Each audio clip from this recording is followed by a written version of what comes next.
In my view, it's quite a shameful kind of period for tennis, for a player to withdraw from a tournament because she felt like her mental health was a distraction to people hitting tennis balls. It should really make everyone uncomfortable and think about the effect that these press conferences have on players. Naomi Osaka posted kind of out of the blue on Instagram, stating that she would not be conducting press conferences during Roland Garros. Osaka's the world number 2. She's 4-time Grand Slam champion now. She's the biggest star tennis has had in a long time, and I should also say that she's really well liked. People relate a lot to her personality. You are the champion, U.S. Open champ. How's that sound to you? It sounds really good. Sounds good? I'm sorry, but it's so weird, like you're a real person. Yeah. In her statement, she talked about, in her interactions with the media, people had asked her questions that made her doubt herself. She's suffered from long bouts of depression since the US Open 2018 final. She also said that she has anxiety. Well, a shocking move by tennis star Naomi Osaka. On Monday, she announced that she's withdrawing from the French Open. It comes after she expressed concerns last week that press conferences can be damaging to the mental health of athletes. Osaka had been fined $15,000 for refusing to do the traditional post-match news conferences. But Grand Slam tournament directors responded by threatening her with more substantial fines and future Grand Slam suspensions. To be honest, it's obviously in a way about control. Clearly, they were scared that maybe a lot of players would follow her, and a lot of other players would decide that if she doesn't have to do it, why should I do media?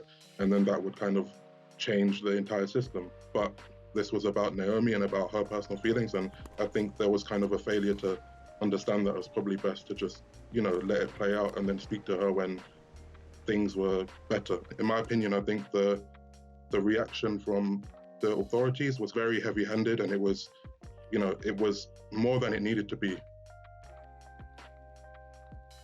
If they're requested, tennis players have to go to a press conference after every match. They're mandatory. You get, everyone knows, you receive a fine if you don't attend them. And, we see tennis players at their lowest point sometimes. Do you regret going to the pub last night? Do you think you could have played a bit better if you hadn't? No. You look way too excited to ask that question. You must have a really boring life. I think they are valuable and helpful. It's a mutually beneficial interaction where players can show their personality and show who they are and tell their own stories, and then we can write about them. And even just kind of observing them over a long period of time and seeing how they react to certain things has given me a much better understanding of who they are. So how does it feel to be the nation's last hope? It's not that bad, is it? Some players have skipped it and just taken the fine. Most recently it was actually Novak Djokovic at the US Open when he was disqualified from the tournament after his ball struck a lineswoman, and he took the fine, and then 10 days later he spoke to the media and spoke all about it. I felt really sorry to cause the shock and drama to her. And same with Venus Williams. She used to receive a lot of questions about her age. I know every single person asking me a question can't play as well as I can and never will. So no matter what you say or what you write, you'll never light a candle to me.